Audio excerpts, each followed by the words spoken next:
우리 주님의 은혜교회 성도님들은 혹시 천국이 있다고 믿으십니까? 당연하겠죠. 당연한 질문을. 근데 그럼 천국이 있다면 어떤 천국일까요? 내가 상상하는 천국. 우리 자녀분들은 그런 생각을 해보셨을 것 같아요. 동화나 또한 영화, 소설 같은 데서 꿈꾸는 그런 소설에 나오는 천국들이 있을 텐데 어른들도 천국이 있다고 믿고 있습니다.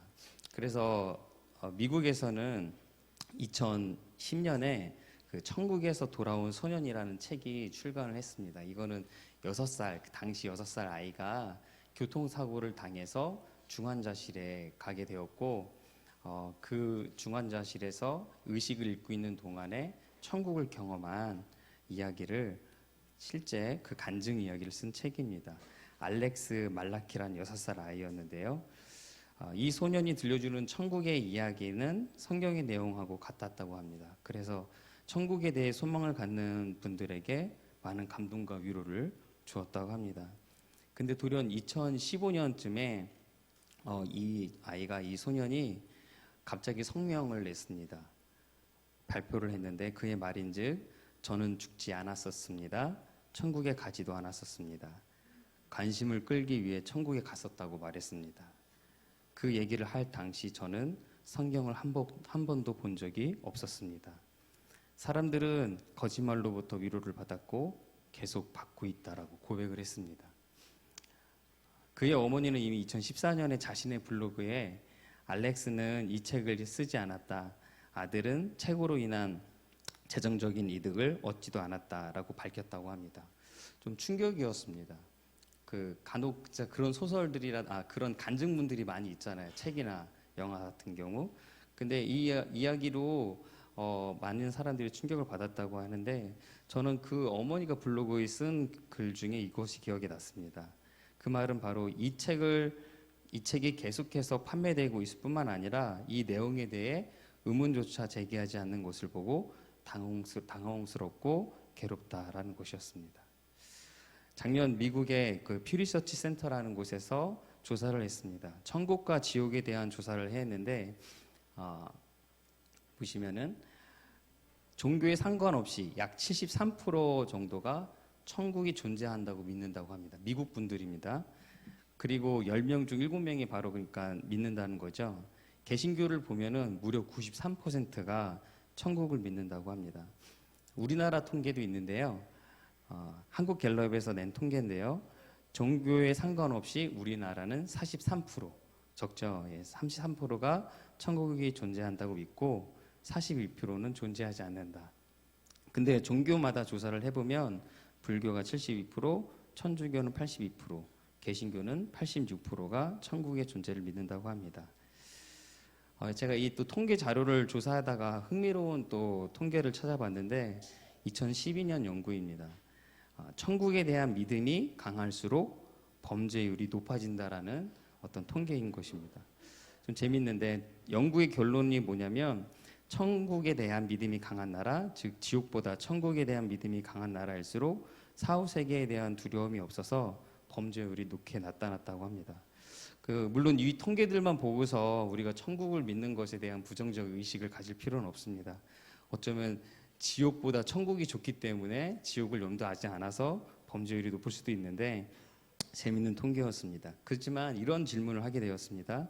이렇게 많은 사람들이 천국이 있다고 믿고 자신은 천국에 갈 거라고 믿는데 우리가 사는 이 땅은 왜 여전히 전쟁이 끊이지 않고 범죄는 더 악랄해지고 많은 가정들은 무너지고 있고 여전히 사회적 약자들은 보호를 받지 못하고 있는가?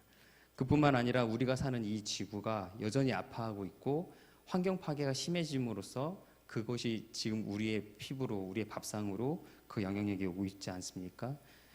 우리가 정말 천국을 사랑한다면, 천국을 믿는다면, 천국을 생각하고 있다면 내가 사는 이곳이 천국이어야 되지 않을까? 그런 고민을 해보게 되었습니다. 신앙이 초보였을 때는 이런 이유를 단순히 인간이 죄인이기 때문에 아직 많은 사람들이 예수를 믿지 않아서라고 생각했지만 신앙생활을 하면 할수록 이런 거대한 모순에 부딪히게 되면서 다시 복음에 대해 믿음에 대해 고민하게 되었습니다. 그러면서 구체적으로 질문을 해봅니다.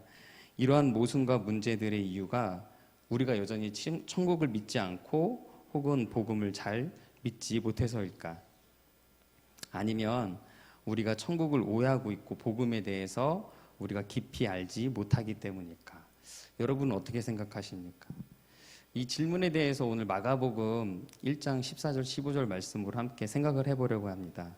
그래서 이 질문에 대한 답을 찾기 위해서 우리가 마가복음을 보려고 하는데, 이 마가복음은 여러분 잘 아시는 것처럼 마가가 이 글을 썼습니다.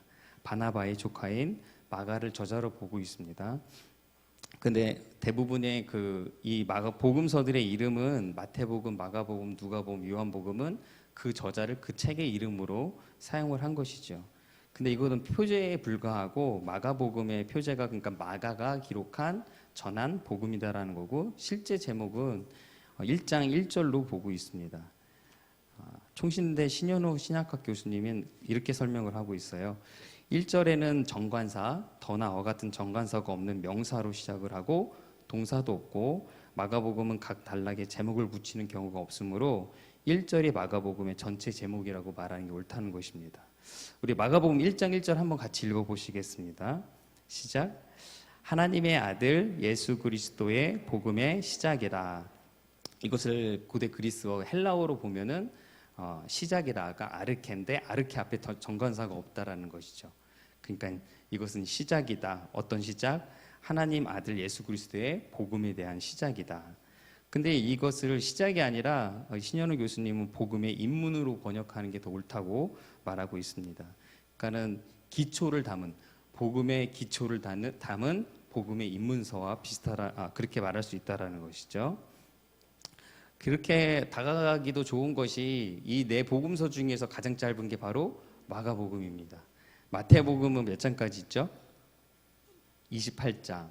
또 마가복음이 16장, 누가복음이 24장, 또 요한복음이 21장까지 있습니다. 그러니까 제일 짧아요. 그리고 문체가 간결합니다. 좀 속도감이 있어요.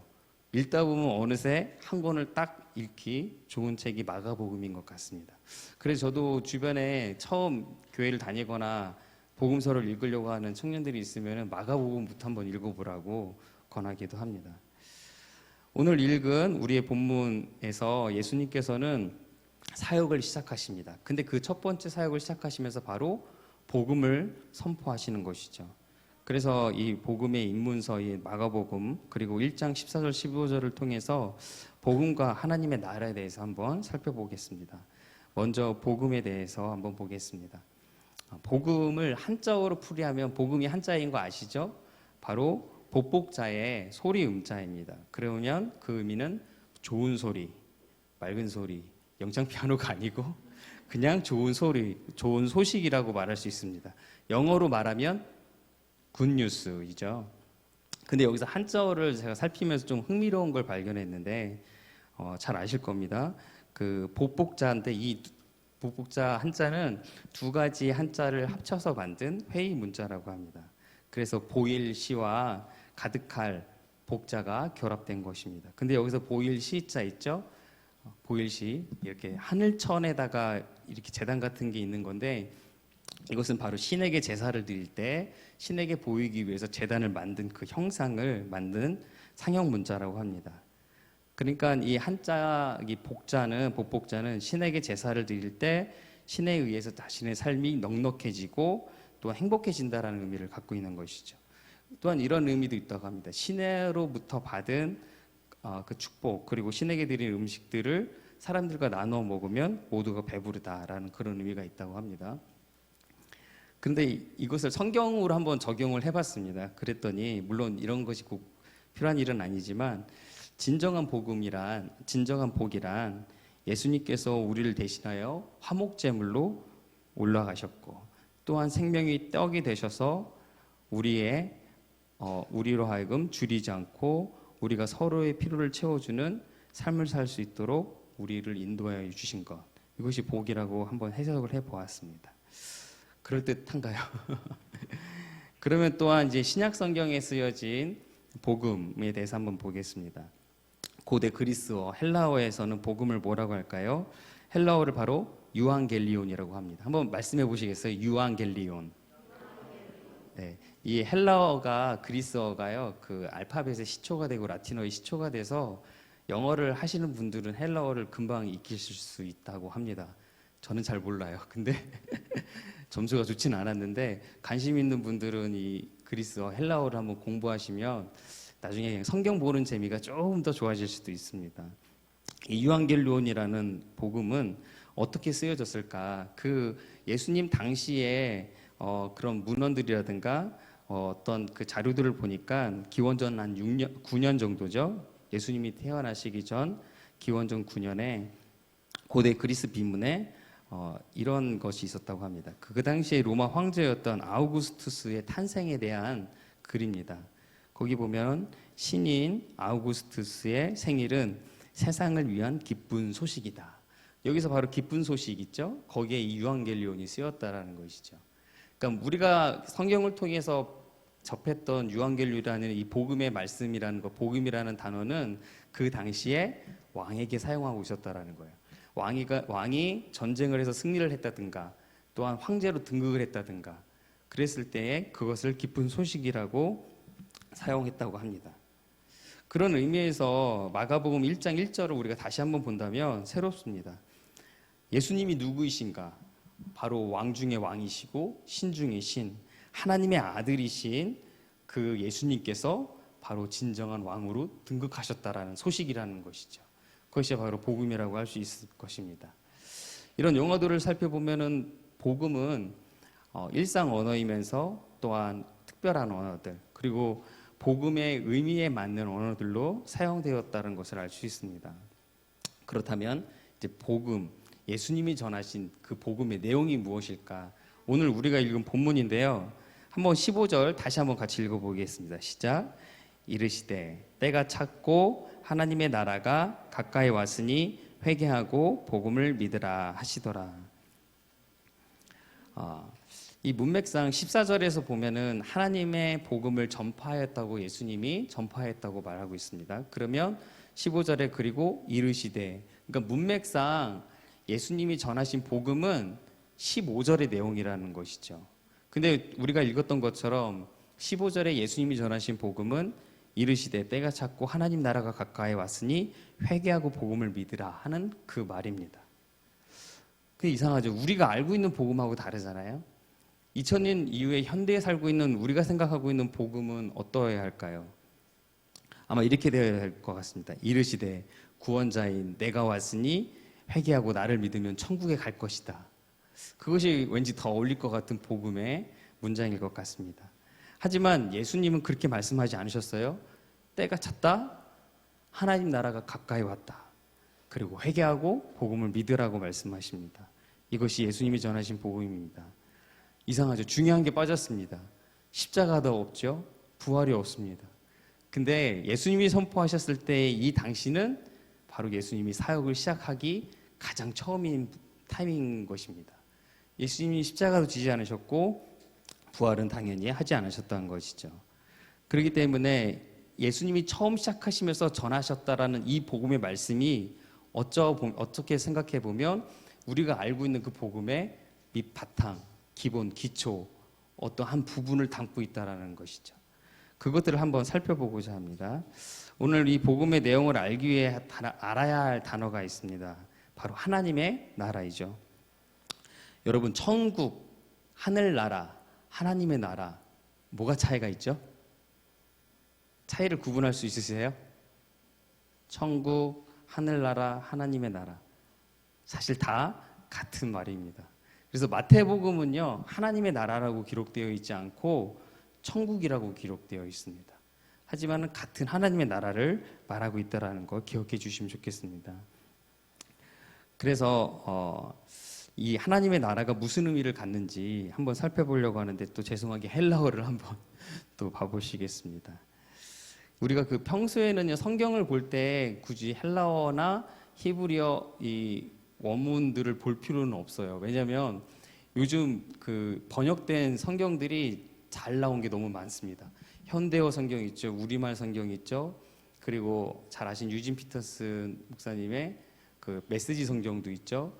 우리가 읽기에 이해되기 쉬운 성경들이 많이 있습니다. 하지만은 어느 상황 가운데서는 때론 이 원문들을 보면은 좀 더 이해가 쉬울 때가 있습니다. 아까 복음을 우리가 살펴봤던 것처럼, 왜냐면은 우리가 지금 살고 있는 이 시대와 성경에 기록됐던 그 시대의 차이가 몇 년이죠? 최대 5,000년에서 짧게야 2,000년입니다. 그러니까는 우리나라 삼국시대 때예요. 삼국시대, 고구려, 신라, 백제 그 시대 때인 것이죠. 그러니까는 그 시대의 문화와 언어를 이해하려면은 어느 정도 그것들에 대해서 연구가 되어지고 검증된 자료들이 필요한 것이죠. 그렇기 때문에 지금도 여전히 헬라어나 히브리어는 성경의 해석에 있어서 중요한 역할을 하고 있고, 아직도 여전히 고대 근동에서는 계속 발굴을 해요. 그래서 그 헬라어 성경 그리스어로 된 것들이 지금 한 27판인가 28판까지 나왔어요. 그러니까 계속 업데이트가 되는 것이죠. 그렇기 때문에 그 연구하시는 분들은 그것을 참고를 하고 있다고 합니다. 그래서 하나님 나라를 헬라어로 보면은 한번 같이 읽어볼까요? 시작. 바실레이아 호 데우. 자, 이게 영어랑 어순이 같으니까 어떤 의미일 것 같으세요? 아시겠죠? 바실레이아 호 데우. 하나님이 뭘까요? 데우, 맞습니다. 데우가 하나님입니다. 그래서 옛날 분들 같은 경우에는 하나님을 막 설교 노트 하실 때 하나님을 적기 귀찮으니까, 하나님 적기 귀찮으니까 어떻게 해요? 동그라미에다가 이렇게 번데기 모양처럼, 신학생들이 자주 그랬는데 안 좋은 버릇인 것 같아요. 그렇게 표시를 했는데 데우가 하나님입니다. 그러니까 하나님의 나라라고 했을 때 나라는 뭘까요? 바실레이아. 호는 그냥 정관사입니다. 그럼 이 바실레이아가 당시 어떻게 사용되었을까? 고대 문헌들을 보니까는 이 바실레이아는 바실레유, 사투리가 아니고 바실레유라는 통치하다, 그리고 다스리다라는 이 동사에서 파생되었다고 합니다. 그러니까 우리가 나라라고 해석하는 바실레이아라는 것은 사실은 어떤 의미로 쓰였을까요? 그 당시에 왕권, 통치, 왕국, 왕의 영토, 이런 의미로 사용되었다고 합니다. 여러분들 잘 아시는 왕국을 표현하는 영어 단어가 있죠. 뭐죠? 킹덤. 킹덤을 보시면 어떻게 되어 있나요? 킹과 덤이라는 단어가 합쳐져 있습니다. 그러니까 킹 단어가 뭐죠? 다 아시죠? 왕. 돔이라는 단어는 우리가 아는 도움이 있잖아요. 그 도움인데 이것은 땅을 의미합니다. 영토. 그러니까 왕이 다스리는 영토. 바로 왕의 통치를 의미하는 단어이기도 합니다. 킹덤이라는 단어가요. 그래서 결국은 우리가 해석하고 있는 하나님의 나라라는 말을 다시금 바꾸면 어떻게 될까요? 하나님이 다스리시는 나라, 하나님이 통치하시는 나라, 그런 의미라고 말할 수 있을 것입니다. 하나님의 통치, 하나님의 주권이라고도 말할 수 있겠죠. 즉 예수님께서 15절에 전파하신 복음을 달리 말하면 하나님의 통치하시는 나라가 너희 앞에 임박해 왔다. 회개하고 복음을 믿으라. 이런 뜻인 것입니다. 생소하시죠? 우리가 알고 있던 복음의 내용과 다르기 때문에. 하지만 이것이 예수님이 첫 번째로 전한 복음의 말씀이라는 것입니다. 그렇다면 예수님의 이 복음의 말씀을 들었던 그 당시 이스라엘 백성들은 어떤 생각을 했을까요? 그 앞에 아시다시피 세례 요한이 등장을 했습니다. 이 세례 요한은 이미 구약의 이사야라든가 선지자들이 예언한 사람입니다. 언제 예언을 했냐면 바로 메시아가 이스라엘 땅 가운데 오기 전에 엘리야가 등장할 것이다라는 말씀을 기초해서 세례 요한은 바로 예수님을 준비할, 주님의 오실 길을 준비할 광야에 외치는 자의 소리였던 것이죠. 그러니까 세례 요한의 등장은 바로 메시아가 올 거라는 것을 예측할 수 있는 상황이었습니다. 그리고 예수님이 등장하셨습니다. 사람들은, 유대인들은 그 당시에 로마의 핍박을 받고 있었습니다. 물론 여러 가지 자유는 허락되었지만 그들이 정말 자존심으로 생각하는 하나님의 주권, 왕권을 잃어버린 상태였던 것이죠. 하나님을 믿는 나라인데 그 능력이 없고 왕으로서의 하나님의 축복을 받을 수 없는 그런 나라였던 것입니다. 그렇기 때문에 그들은 메시아가 돌아야 한다라는 그런 많은 기류들이 있었습니다. 예수님 오시기 전에도 유대의 전쟁 가운데에서 여러 영웅들이 나타났고 그 영웅들을 기다리면서 이스라엘 백성들은 다시금 이스라엘을 구원하고 다윗 왕 때처럼 부강한 나라, 강한 나라로 만들어줄 메시아를, 정치적 메시아를 기다리고 있던 것이죠. 그랬는데 그렇게 예측했던 예수님이 말씀하신 게 바로 뭡니까? 하나님의 나라가 가까이 왔다. 그러니 너희는 회개하고 복음을 믿으라. 그들의 예상과 빗나갔던 것입니다. 예수님은 정치적인 메시아가 아니었습니다. 예수님은 어떤 정치적 선동을 하신 적도 없고요. 내가 군사를 일으켜서 로마 군들을 물리치겠다. 내가 걸기하여서 걸기를 모아서 이 나라를 다시금 내가 일으키겠다. 그런 말씀을 하신 적이 없으셨습니다. 단지 예수님은 때가 찼고 하나님의 나라가 가까이 왔다고 말씀하십니다. 여기서 하나님 나라가 가까이 왔다라는 것은, 하나님의 통치가 시작됐다는 것은 어떤 의미일까요? 그러면 그 전에 하나님의 통치가 없었다라는 것이죠. 물론 이스라엘을 로마가 통치하고 있는 상황이었지만 예수님께서 하신 말씀은 종말론적이고 우주적 상황을 이야기하고 있습니다. 바로 사단이 지배하는 이 악한 세대가 끝이 나고 선하신, 자비로우신, 평화의 왕이신 하나님이 통치하시고 다스리시는 나라가 이제 그 시대가 왔다라는 우주적 악의 종말을 의미하는 것이었습니다.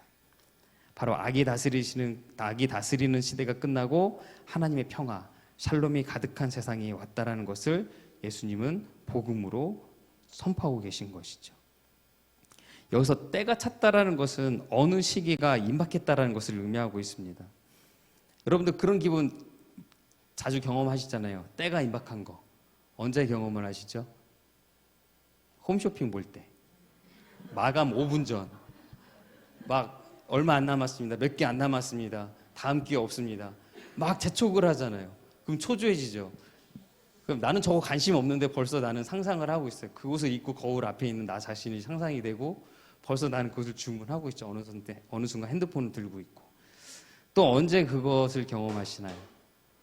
택배 기다릴 때. 우리 자녀분들이 더 경험을 하시나 봐요. 계단 소리만 나면 택배 왔나? 그런 생각을 할 때가 있죠. 요즘은 문자 서비스가 잘 돼 있어가지고 택배가 출발했습니다. 어디 센터로 갔습니다. 배송이 시작되었습니다. 그러면은 이제 올 거를 막 기대하게 됩니다. 하지만 문 앞에 아직 오진 않았어요. 바로 그것입니다. 예수님이 말씀하신 때가 이르렀다, 가까이 왔다라는 표현은 하나님의 나라가 도착했다라는 거예요. 도착하지 않았다는, 아직 오지 않았다라는 거예요. 오기 바로 직전의 상황을 얘기하는 것이죠. 이것은 바로 하나님의 사역을 통해서 이제 하나님 나라가 어떻게 역동적으로 움직일 것인가, 어떻게 역동적으로 하나님의 나라가 세워져 갈 것인가를 표현한 표현이기도 합니다. 동시에 때가 찼고 가까이 왔다라는 말씀은 하나님의 강력한 부르심입니다. 방금 말씀드린 것처럼 촉박한 상황 가운데에서 어떻게 돼요? 초조해지잖아요. 해야 될 것 같잖아요. 물론 제가 유의적으로 그렇게 표현한 것이긴 하지만 하나님께서는 지금 예수님의 이 복음의 말씀, 때가 찼다라는 이 표현으로 하여금 너희가 무언가 행동을 취해야 한다라는 것을 어필하고 계신 것이죠. 즉 이 시간은요, 우리가 결단해야 하는 순간이라는 것입니다. 바로 세상이냐 하나님의 나라냐는 것을 결정해야 할 때라는 것이죠. 그때가 임하기 전에 그것을 결정한 자들이 해야 할 것이 바로 회개와 복음이라는 것입니다. 예수님은 여기서 왜 복음이라는 단어를 쓰셨는지, 아까 전에 복음이라는 유앙겔리온이라는 단어를 우리가 생각해 봤는데 왜 쓰셨는지 정확히 알 수는 없지만 그 이야기가 구약에 나와 있습니다. 바로 이사야 52장 7절 말씀인데요. 한번 같이 읽어보시겠습니다. 같이 한번 읽어볼게요. 네, 시작. 좋은 소식을 전하며 평화를 공포하며 복된 좋은 소식을 가져오며 구원을 공포하며 시온을 향하여 이르기를 내 하나님이 통치하신다 하는 자의 산을 넘는 발에 어찌 그리 아름다운가.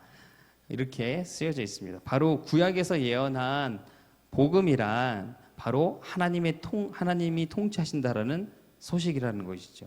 그리고 이 예언의 말씀이 신약 시대 예수님 때에 이루어졌다라는 것입니다. 그리고 난 다음에 예수님의 이제 사역들이 시작합니다. 잘 아시는 것처럼 마태복음 5장에는 산상수훈을 기록하고 있는데 거기에 유명한 팔복설교가 있습니다. 근데 팔복설교의 첫 번째와 마지막 설교 마지막에 예수님이 말씀하신 축복이 뭐죠? 복이 하나님의 나라가 너희 것이다 라는 표현입니다. 그러니까 팔복의 핵심도 사실은 하나님의 나라예요. 그리고 복음서에서 예수님은 수많은 비유들로 천국을 표현하셨습니다. 비유들로 천국을 설명해 주셨죠. 그리고 마침내 예수님은 십자가에서 하나님의 나라를 이루셨습니다. 마가복음 15장 33절에 예수님이 숨을 거두시기 전에 어떤 상황이 있었냐면 바로 세상이 어두워졌습니다. 그것은 사실 아모스 8장 9절에 예언된 종말의 어떤 그 현상이었습니다. 그리고 예수님이 숨을 거두셨습니다. 어찌하여 나를 버리시나이까 말씀하시고 숨을 거두시자 38절에 이에 성소 휘장이 위에서부터 아래로 찢어져 둘이 되었던 것이죠. 바로 성소와 지성소를 나누고 있던 그 휘장이 찢어진 것입니다.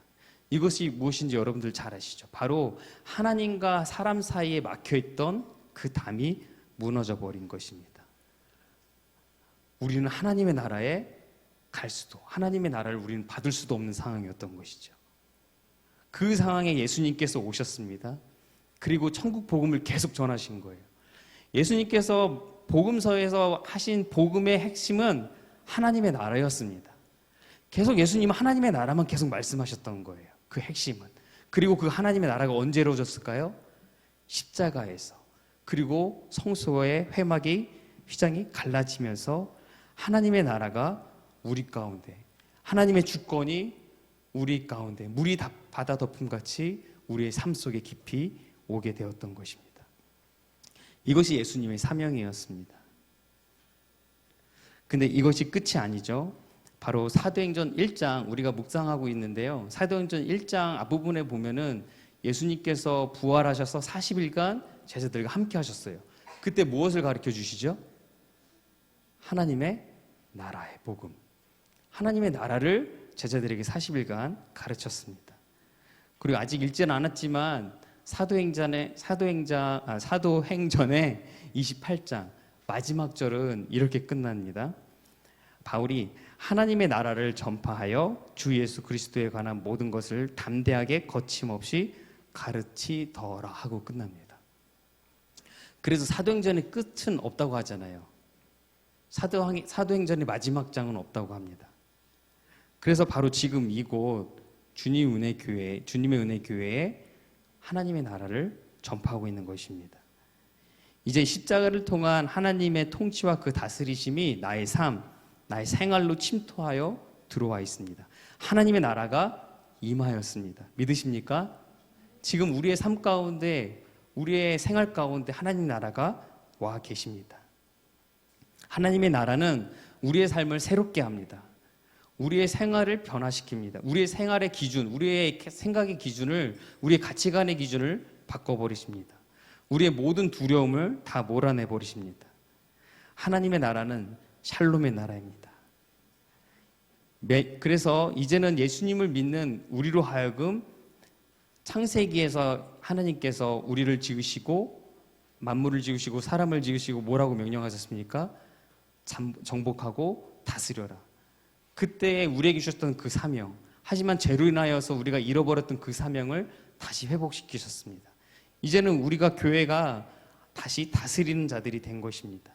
예배가 무너진 곳에, 관계가 무너진 곳에, 그리고 자연 환경이 파괴된 곳에 다시 주님의 나라를 우리가 세워야 하는 그런 사명자들이 된 것입니다. 이렇게 앞에서 질문했던 그 많은 아까 전에 그 사람들이 천국을 믿고 있지만 우리의 삶이 천국으로 변하지 않는 이 상황들 어느 정도 이해가 되시겠죠. 그래서 그 몇 가지를 한번 천국에 대한 오해를 한번 세 가지로 요약을 해서 정리해 봤습니다. 첫 번째는 예수님이 전파하신 천국은 죽어서 가는 공간적인 장소의 개념이 아니라는 것이죠. 물론 성경을 보면 죽음 이후에 영원한 삶이 분명히 있습니다. 요한계시록에도 기록되어 있고 주님의 영광이 가득하고 수많은 성도들이 구원받은 자들이 찬양하는 하나님의 그 영광의 보좌 앞에서 찬양하는 그 천국의 삶이 존재합니다. 그것은 하지만 물리적인 장소의 개념이 아니라는 것이죠. 그리고 두 번째로 천국의 기본은 바로 하나님의 통치라는 것입니다. 우리가 죽어서 가는 그곳만 하나님이 다스리는 나라가 아니라 우리가 살고 있는 지금 이곳이 하나님의 나라가 되어야 하고 하나님의 나라로 우리는 어떻게 아까 전에 부르심을 받았다라는 거예요. 하나님의 강력한 부르심이 여전히 우리를 하나님의 나라로 이끌고 있다라는 것입니다. 지금 일상의 삶 가운데 하나님의 통치와 다스림이 이루어져야 합니다. 세 번째로 하나님의 나라는 십자가를 통해서만 나의 삶 가운데 이루어집니다. 다른 어떤 곳으로 하나님의 나라를 이루어갈 수 없습니다. 오직 십자가를 통하여 예수 그리스도를 통하여만 하나님의 나라가 이루어질 것입니다. 바로 예수님이 말씀하신 그때가 찾고 하나님 나라가 가까웠으니 회개하고 복음을 믿으라는 말씀은 하나님의 강력한 부르심입니다. 이것은 나중에 해도 되는, 미뤄도 되는 선택적 순종이 아닙니다. 매일 나의 삶 가운데 매 순간마다 나의 뜻이 아닌 주님의 뜻을 구하는, 주님의 주권을 찾아야 하는, 주님의 주권이 무엇인지를 우리가 생각하고 그 주권에 순복할 때 하나님의 나라가 내 삶 가운데 이루어갈 줄 믿습니다. 그래서 한 두 가지 정도 작지만 또 클 수 있는 실천들을 한번 생각해 봤습니다. 첫 번째로 우리가 하나님의 나라를 나의 일상 가운데 끌어와야 하는데 어떤 실천이 있을까? 물론 다양하고 또 창의적인 또 말씀에 기초한 실천들이 있는데 저는 주기도문이 생각이 났습니다. 바로 주기도문 안에 하나님의 나라가 기록되어 있거든요. 우리 한번 주기도문 한번 읽어볼까요? 우리 자녀들도 주기도문 암송하는 친구들 많을 텐데 한번 읽어보겠습니다. 시작. 하늘에 계신 우리 아버지여, 이름이 거룩히 여김을 받으시오며 나라가 임하시오며 뜻이 하늘에서 이루어진 것 같이 땅에서도 이루어지리다. 오늘 우리에게 일용할 양식을 주시옵고 우리가 우리에게 죄 지은 자를 사하여 준 것 같이 우리의 죄를 사하여 주옵시고 우리를 시험에 들게 하지 마옵시고 다만 악에서 구하시옵소서. 나라와 권세와 영광이 아버지께 영원히 있사옵나이다. 아멘. 저희는 저도 사실 한글 개혁에 익숙해져 있어요. 하늘에 계신 우리 아버지여, 나라에 임하옵시옵고 이렇게 하는, 그래서 이 개혁 개정으로 된 건데요. 좀 생소하지만 옛날 한글 성경도 괜찮고 개혁 개정도 괜찮고 이 주기도문을 우리가 매일의 삶 가운데 자녀들과 나누고 한번 묵상하고 암송을 하고 또한 자주 이 기도를 하나님께 드렸으면 좋겠습니다. 이 주기도문의 핵심이 바로 하나님의 나라가 임하는 것입니다. 주님의 주권이 내 안에 약동하도록 나의 삶을 드리는 기도인 것이죠. 뜻이 하늘에서와 같이 땅에서도 이루어지고 하나님께 영광을 돌리는 삶을 살 수 있도록 우리로 하여금 우리를 인도하시는 기도인 것입니다. 우리는 기도할 때 하나님의 능력만 생각하지만 그것은 어떻게 보면 반만 맞는 것이죠. 기도는 나의 본능과 하나님의 능력이 만나는 장소인 것입니다. 그 지점인 것이죠. 하나님의 주권으로 나의 본능을 꺾어버리고 그 믿음의 활 위에 나의 의지가 아닌 믿음을 실어서 날리는 것이 바로 기도인 것입니다. 그랬을 때 아무리 우리가 욕심으로 하는 기도, 내 욕망의 기도를 해봤자 문제는 해결되지 않습니다. 하지만 내 본능을 하나님의 주권으로 꺾어버렸을 때, 그리고 그 기도로 하여금 믿음으로 하는 기도에는 주님이 반드시 응답하실 줄 믿습니다. 두 번째 실천은요, 먼저 나의 가정을 하나님의 나라로 세워가는 것입니다. 이거는 지금도 우리 많은 가정들이 하고 계신 것 같습니다. 하나님의 나라는 아까 말씀드린 것처럼 저 세상 건너에만 존재하는 나라가 아니죠. 지금 우리가 밟고 있는 이 땅 가운데 하나님의 주권적인 통치가 있어야 한다는 것입니다. 그렇기 때문에 하나님의 그 주권으로 이 땅의 정치, 경제, 문화, 교육, 그리고 아까 말씀드린 이 자연 환경, 우리가 지켜야 하는 이 지구에 대한 모든 삶의 영역에 하나님의 주권이 세워져야 합니다. 그것에 많은 연구와 훈련도 필요하고 우리가 힘써야 되겠지만 가장 먼저 기초로 우리 가정을 하나님의 나라로 세워야 하겠다라는 것이죠. 저는 항상 저희 주변에 있는 분들에게 우리 교회에 대한 칭찬을 하고 자랑을 할 때 여기 와서 좋은 것이 부부 데이트를 하고 그리고 자녀 데이트를 하고 그 자녀들과 함께 예배하는 것. 처음에는 좀 부담이었어요. 좀 이렇게 뭐라고 할까요? 좀 어색해가지고 하기가 좀 어려웠는데 다른 분들이 다 하는 걸 보고서 따라하다 보니까 조금 자연스러워진 것 같습니다. 잠시 저의 이야기를 하자면 저는 그 모태신앙이지만 20살에 회심을 했습니다. 그래서 20대를 교회를 위해서 헌신하고 제 신앙의 목표가 2등 성도가 되는 거였습니다. 1등은 왠지 교만한 것 같고 2등으로서 보이지 않고 섬기는 성도가 돼야지. 저는 나름 그렇게 20대를 보냈다고 생각을 했습니다. 30에 신학대학원에 들어가서 공부를 하면서 또 지난 삶을 뒤돌아보니까 저의 삶이 제 생각만큼 그렇지 않았던 거예요. 겉과 속이 달랐고요. 여전히 은밀한 죄와 탐욕들로 생활을 하고 있었고 돈을 함부로 썼고 남의 눈을 의식하였고 율법적인 신앙생활을 하고 있었던 저의 삶이 보였습니다. 그래서 3년 신학 공부를 하고 목사 안수를 받고 사역을 한다는 것이 너무나 싫었습니다. 순전한 복음 전도자로 산다는 것도 자신이 없었습니다. 더 훈련을 받아야 한다는 생각을 갖고 목사 안수를 한 8년여 미뤘었습니다. 그렇지만은 결혼하고 나서도 저희 잘못된 태도들은 바뀌지 않았습니다.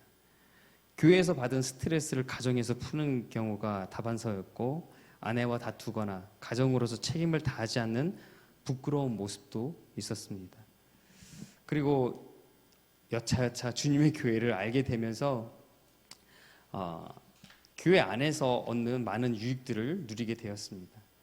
그리고 그 소버린 그레이스 처치에 대해서 알아보던 중 또 목사님의 인터뷰를 한번 보게 되었는데 그 목사님의 인터뷰에서 저의 마음을 사로잡은 것이 이런 내용이었습니다. 1년에 2번 아시아 담당 목사님이 강 목사님 가정을 돌봤는데요. 그 이유를 목회자 가정이 건강해야 교회가 건강할 수 있다고 보기 때문이라는 것입니다. 그리고 인터십 훈련 기간 중에 삶을 나누는 그룹 모임과 부부 모임에서 복음을 어떻게 자신에게 적용하고 배우자와 자녀에게 적용할지 끊임없이 질문하고 점검하면서 3가지 질문을 늘 했다고 합니다. 여러분들 너무나 잘 아시는 것이죠. 하나님과 나와의 관계는 어떠한가? 나와 아내와의 관계는 어떠한가? 나와 자녀와의 관계는 어떠한가? 그 다음 강 목사님의 고백이 저한테는 생소한 충격이었습니다. 나중에는 이것이 계속 7년여 기간을 가면서 나중에는 이 질문이 갖는 힘을 깨닫게 되었습니다. 이것이 중요한 이유는 목회자가 복음의 능력을 경험하고 살아내야 다른 성도들을 도울 수 있기 때문인 것입니다. 저는 이 3가지 질문에 따라서 저의 상태를 살펴보았습니다. 저는 여전히 죄에 취약했고요. 가정에서 아이들에게 화를 낼 때도 있습니다. 자녀 양육에 대해 매일 좌절을 합니다. 하지만은 저도 지금 잘하고 있고 하나님의 나라를 인정하고 주님의 주권 가운데 저도 성장하고 있습니다. 그래서 복음을 통해 정리가 되고 또한 복음에 대해 견고해진 저의 삶을 조금씩 확인해 가면서 하나님과 나와의 관계 그리고 아내와의 저와의 관계를 보면서 좋아졌다는 것을 확인하기도 합니다. 그런데 자녀 양육은 너무 어려웠습니다. 제가 자녀에 대한 그 욕심이 쉽게 거쳐지지가 않아요. 그래서 하나님의 주권을 인정하고 순복하면서 자녀들 하나님의 백성으로 건강하게 키울 수 있도록 하나님께 여전히 늘 기도하고 하나님의 인도를 바라고 있습니다. 이렇게 저보다 먼저 하나님의 나라를 가정 가운데 적용하시고 가정 가운데 하나님의 나라를 세우는데 앞장서신 분들도 계실 겁니다. 그리고 저와 함께 걷는 분들도 계시고 중요한 것은 우리는 하나님의 나라를 상속자로 받았다라는 것입니다. 일꾼이 아니라 하나님 나라의 단순한 일꾼이 아니라 하나님의 나라를 유업으로 받을 상속자라는 것이죠. 그래서 예수님이 하신 방법 그대로 우리도 복음이 필요한 가정에게, 이웃에게 우리의 삶을 나누면서 주님이 허락하신 또한 고난도 우리가 받아들이면서 하나님의 나라가 세워져 가는 그 기쁨을 맛볼 자격이 있습니다. 그리고 우리에게는 아까 말씀드린 것처럼 사명이 있는 것입니다. 하나님의 나라를 세워야 하는 그 사명.